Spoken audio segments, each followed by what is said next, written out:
BNP মানেই দুর্নীতিবাজ। দুর্নীতিবাজের ক্ষমা নেই।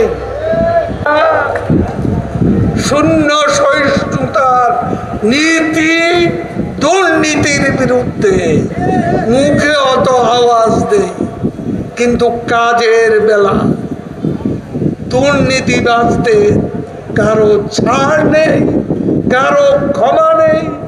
এটা শেখের বটি। শেখ হাসিনা নেত্রী বাংলাদেশকে দেখিয়ে দেবে দুর্নীতির বিরুদ্ধে তিনি কতটা কঠোর হতে পারে।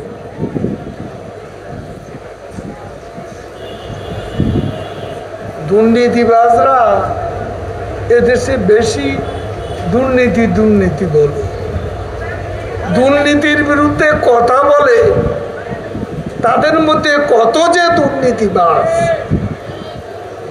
একটু খুঁজে দেখে পেয়ে যাবেন। দুর্নীতিবাজ আছে, আশেপাশেই আছে। দুর্নীতিবাজ আছে, দুর্নীতিবাজের ক্ষমা নেই।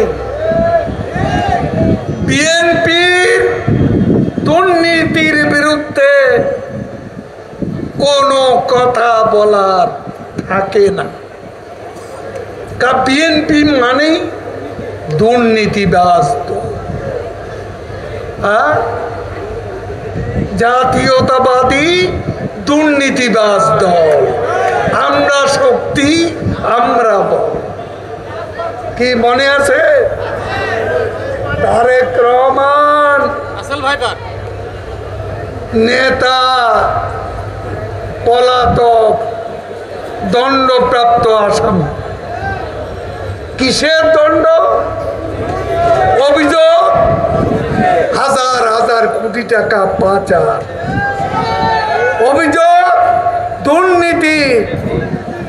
বিএনপি নেতারা দুর্নীতির বিরুদ্ধে কথা বলেন, লজ্জা করে না?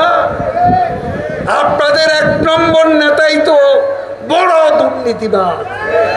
হাজার হাজার কোটি টাকা পাচার করে আজকে লন্ডনে বসে আরাম আয়াসে দিন কাটাচ্ছে, বাংলাদেশের বৈধ নির্বাচিত সরকারের বিরুদ্ধে ষড়যন্ত্র করছে।